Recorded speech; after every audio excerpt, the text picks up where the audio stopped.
On arrive maintenant aux états des revenus et dépenses, parlant encore de chiffres, pour vous dire, comme je vous disais tantôt, que les finances de la Ville vont très bien.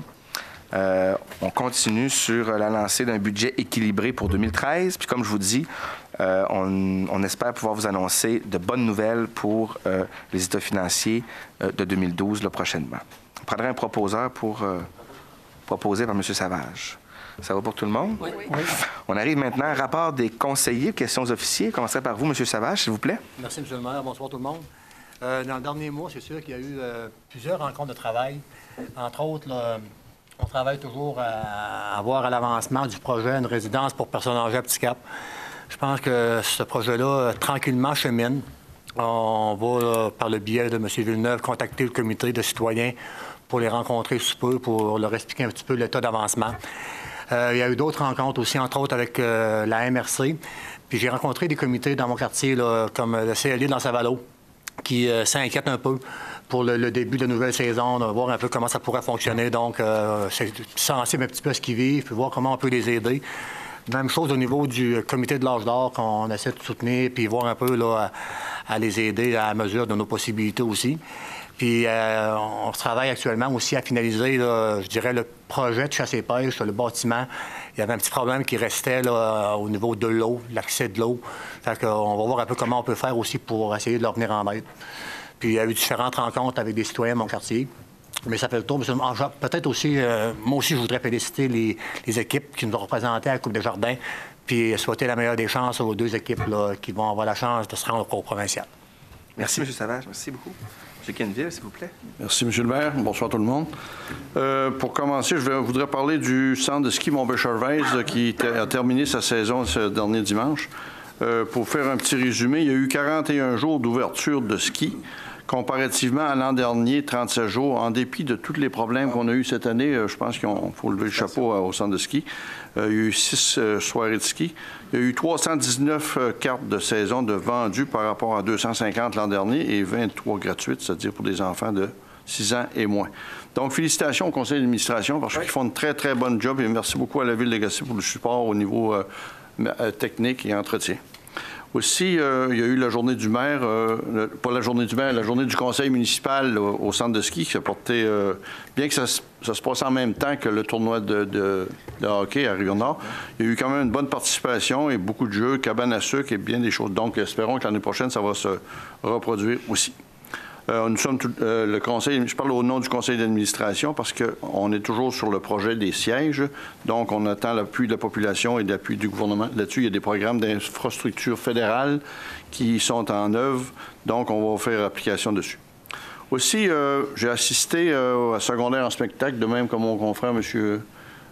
Charles. C'était très intéressant. Je vais le laisser parler là-dessus parce que c'est lui qui a représenté la Ville cette soirée. Mais on voit qu'il y a beaucoup de possibilités, des chanteurs, des musiciens. Et félicitations aux organisateurs parce que c'est beaucoup d'ouvrages. Ça paraît pas. On va assister à un spectacle de 3 heures, mais ça prend des mois et des mois. Donc, félicitations à toute l'équipe de M. Steve Boulay. Pour ce qui est du pavage, on sait que les routes le printemps mangent un mauvais coup, là. Donc, on a parlé avec M. Savage aussi. M. Smith va en parler aussi. Vous nous donnerez une réponse tout à l'heure, M. Savage, mais je sais qu'on peut dire aux gens que dès que l'été va commencer, au mois de juin, mai-juin, dès que les équipes vont être formées, il va y avoir des travaux de fait dans chacune des rues qui sont très, très fatiguées. La salle de Saint-Marguerite s'est terminée, donc c'est très beau. Je suis allé visiter ça. C'est une très belle initiative de la Ville. Et les ouvriers qui ont travaillé là ont fait du très bon travail. Donc, c'est en fonction de cette salle. C'est des travaux qui étaient nécessaires et qui étaient dus. Aussi, j'ai divers dossiers du milieu avec les citoyens, M. le maire. J'ai diverses rencontres, donc ça a bien été. Merci beaucoup. M. Quenneville, juste pour faire justement du pouce ce que vous dites là, par rapport au centre de ski, par rapport au spectacle, si on n'aurait pas des bénévoles comme ça qui s'impliquent, il faut les féliciter. Jamais qu'on pourrait offrir ça à notre population. Exactement. Ouais. Sûr, vu que c'est le mois des bénévoles, comme vous avez dit tout à l'heure, je pense que c'est important de nommer ces gens-là. Pas les nommer, mais de souligner leur importance. Merci beaucoup, M. Quenneville. M. Connor, s'il vous plaît. Oui, M. le maire, bonsoir tout le monde. Moi, écoute, les confrères ont pas mal répété. Sans répéter la même chose, là. Je vais passer plus à une question qui s'adresse à M. Frédéric Sauvage. À Rosebridge, ça fait 2 ans qu'on est en alternance sur un fameux pont là, du ministère du Transport. On a une lumière, là, puis on se demande toujours, même moi, je me fais poser la question, c'est quoi le plan, le projet ou le plan de match du ministère? Là? Combien d'années encore on va passer par alternance sur ce pont-là?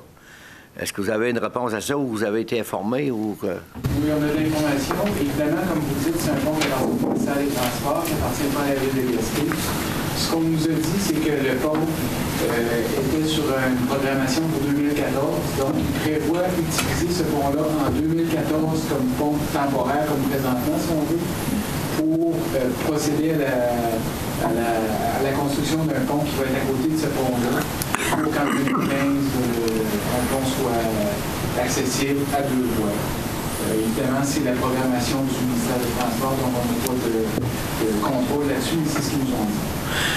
Autrement dit, le meilleur qui peut... En tout cas, c'est sûr que ça ne peut pas être en 2013. Non. Le pire qui peut arriver, c'est en 2016 ou en 2015. C'est sûr, parce que... On va y voir. On a déjà 2 ans de fête, là. Exact. Puis, bon, en tout cas, je trouve ça ça a pris du temps. Ça a pris du temps pour les gens. Ça fait que c'est beau. Merci. Ça répond à ma question. Parfait, M. Connor. Mme Péré. Merci, M. le maire. Bonsoir, Mesdames et Messieurs. Mes principales activités pour le mois de mars se résument de cette façon. Le 8 et le 9 mars, j'ai présidé la rencontre du réseau des bibliothèques de la Gaspésie et des îles et j'en profite pour confirmer aux responsables des bibliothèques ainsi qu'aux nombreux bénévoles qui œuvrent dans nos 8 bibliothèques que l'Assemblée générale annuelle se tiendra à New Richmond le 8 juin.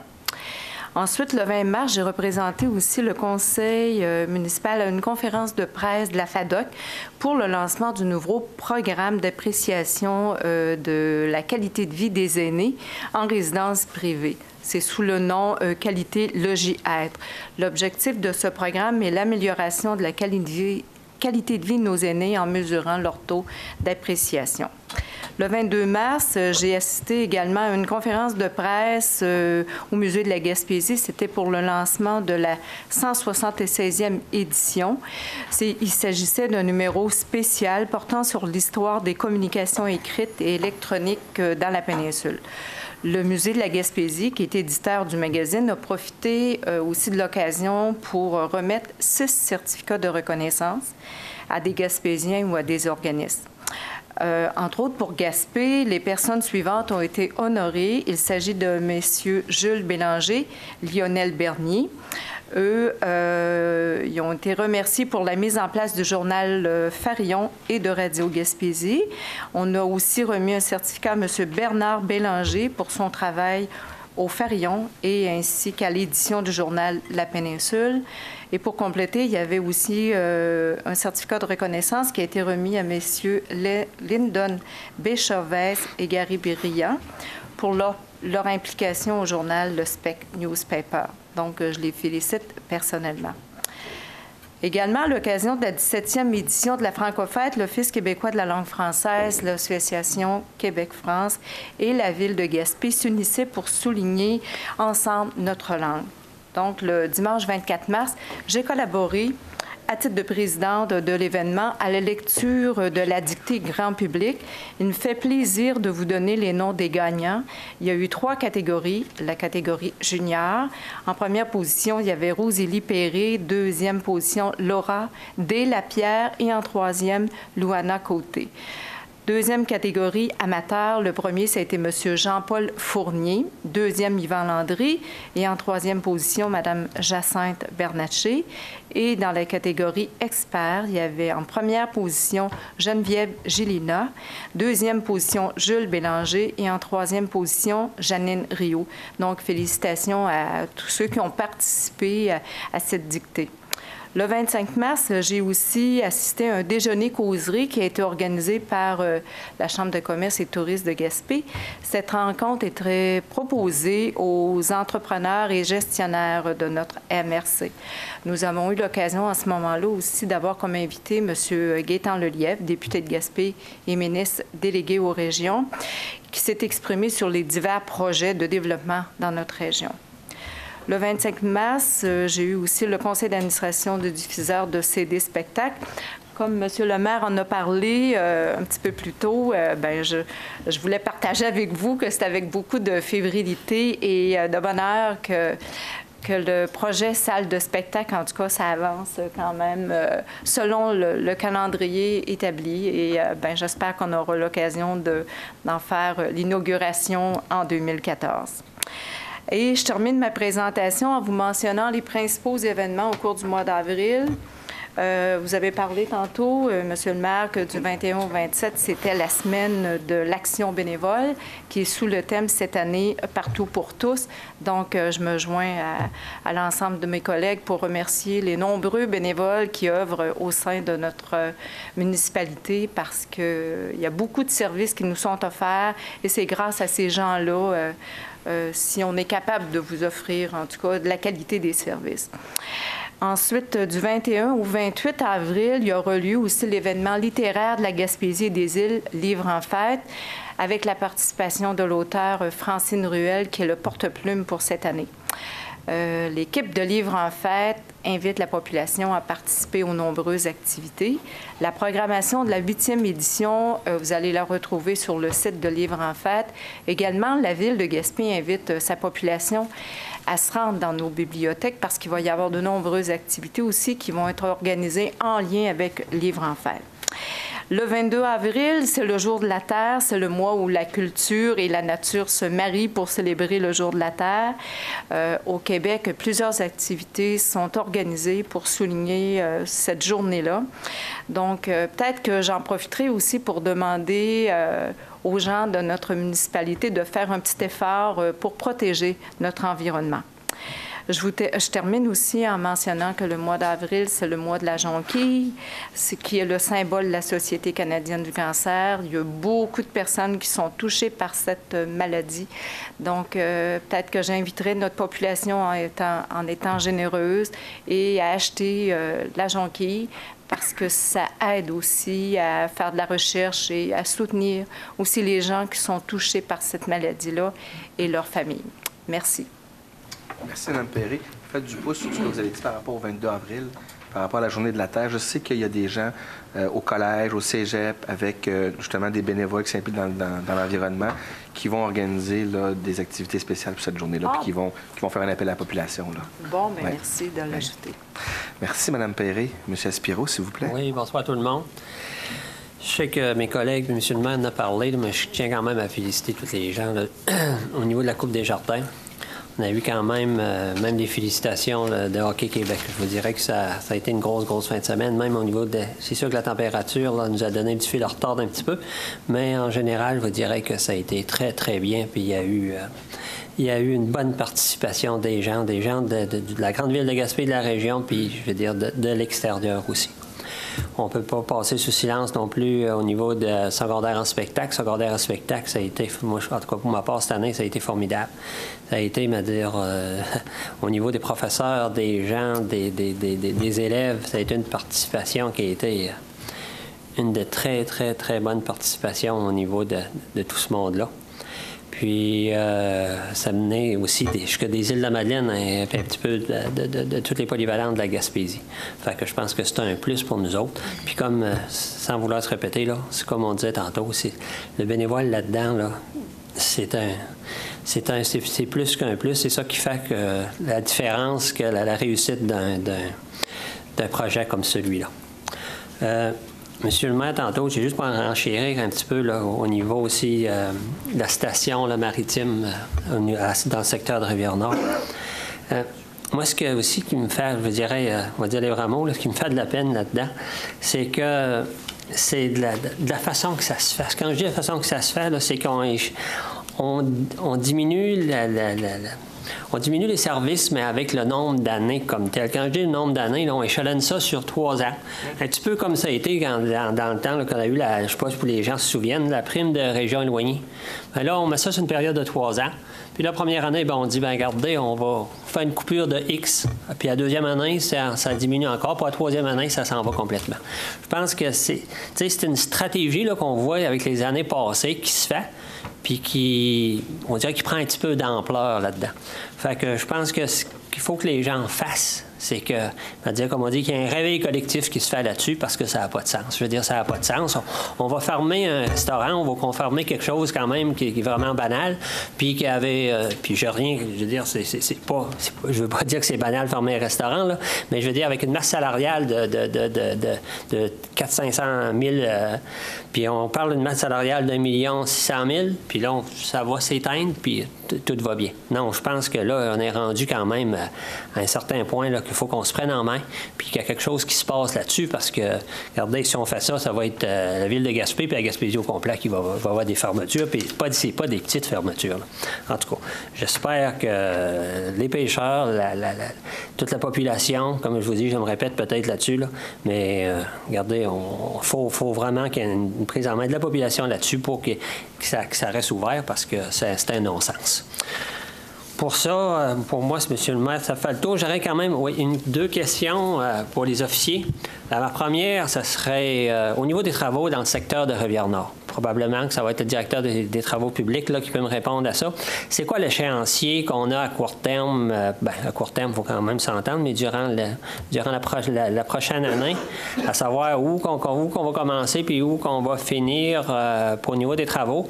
Puis les travaux, ils vont se répercuter comment dans l'année comme telle. D'accord. L'année dernière, il y a eu un contrat de 19 millions qui a été octroyé. C'est un contrat qui va se réaliser sur une période de 3 ans. Les travaux pour un pont temporaire, le pont des Plourdes, sont déjà commencés, vont continuer tout au cours de l'année. On va travailler sur la section entre le pont des Plourdes et la rue du Banc. Puis, il va y avoir aussi le nouveau tracé de la 132 qui part d'où est la Maison des Jeunes qui va débuter aussi cette année. C'est sûr que l'entrepreneur peut décider de modifier un petit peu les travaux, comme je disais, il y a 3 ans pour les exécuter. Mais ça va être encore cette année une grosse année de travaux à Rivière-Nord. On voit le village a beaucoup changé depuis 4 ou 5 ans. Là. Donc, c'est la phase 4 des travaux. C'est heureusement la dernière phase, mais on en a encore pour 2 grosses années de travaux. OK. Aussi, un petit peu parce qu'on est dans les travaux publics, là, je sais qu'il y a eu, on a eu une rencontre là, avec M. Coton et puis différentes personnes là, dans le secteur de Rivière-Nord. Puis là, on a eu des plaintes. M. Savage était parmi nous. Là. Puis on a eu des plaintes au niveau des senteurs comme tel. Je sais qu'il y avait eu on avait trouvé comme une piste de solution. Je voudrais savoir ce qu'on est rendu actuellement avec ça. Donc, présentement, c'est un moment où les odeurs sont moins présentes. Par contre, on a acheté un équipement qui est installé, puis dès que les odeurs vont revenir, l'équipement est sur place pour le contrer. Donc, on va faire des essais. On va voir qu'est-ce que ça va donner. On va aller voir chez les citoyens comment ça se présente. Puis, si tout va bien comme on pense, on va régler une bonne partie du problème des odeurs. On va faire le suivi, monsieur Savage, avec ça.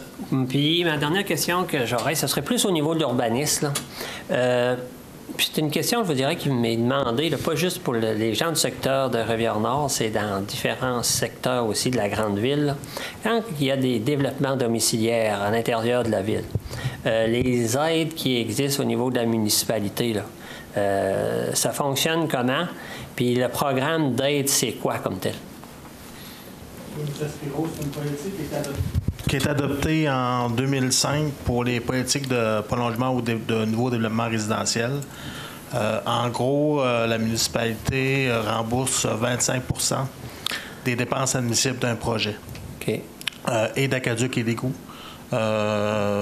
Ou ça pourrait être un projet sans aqueduc, sans égout, mais on n'a pas eu là, comme tel depuis 2005, autre celui que la municipalité a fait là, dans le secteur d'Haldeman. OK. Bon, je vous remercie beaucoup, M. Fournier. Ça répond à ma question. Pour moi, ça fait le tour, M. le maire. Merci. Merci beaucoup, M. Spiro. M. Smith, s'il vous plaît. Oui, merci, M. le maire. Bonsoir, Mesdames, Messieurs.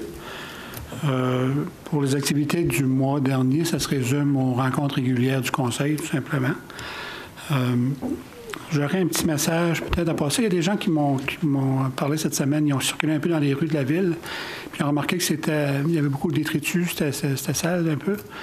Puis, bon, mais c'est sûr qu'il ne faut pas s'en inquiéter. Les gens de la ville vont faire le nettoyage, mais j'inviterais les gens, un peu comme ma collègue Mme Perret l'a fait tout à l'heure, inviter les gens à faire leur part. Je pense que c'est tout un chacun des citoyens qui doit faire sa part puis garder la ville propre là, pour qu'elle soit prête pour l'été. Maintenant, j'aurais une question qui s'adresse au directeur des travaux publics. Monsieur Savage, comme vous le savez, à tous les printemps, les rues du secteur Douglastown sont souvent dans un état lamentable. J'aimerais savoir ce qui va être fait dans les prochaines semaines ou dans les prochains mois pour remédier à la situation, pour rendre ces rues un peu plus carrossables. Oui, bien, d'abord, M. Smith, pour les prochaines semaines, prochains mois, c'est un peu difficile parce qu'on est en période de dégel. Donc, quand on intervient avec de l'équipement lourd, souvent, on va détériorer plus que réparer. Donc, présentement, on fait de notre mieux pour conserver le secteur le plus circulable possible. Puis, depuis l'an dernier, on a un programme dans votre secteur où on refait beaucoup de drainage puis de fondation de route pour rendre ces routes-là meilleures, puis pour qu'au printemps, on ait moins de problèmes comme présentement. On en a fait dans le secteur Rooney-McCauley dernièrement. Il va en avoir encore là, à partir du printemps. D'ailleurs, on a acheté une nouvelle pièce d'équipement il y a 2 semaines qui va servir à ça, pour ça, le drainage dans les différents secteurs de la ville. Merci beaucoup, M. Savage. Maintenant, je voudrais dire aux gens également que vendredi, le 19 avril à 15h, on fait l'inauguration de la nouvelle salle communautaire de York. Alors, je vous y invite. Voilà, M. le maire, c'est tout. Merci beaucoup, M. Smith.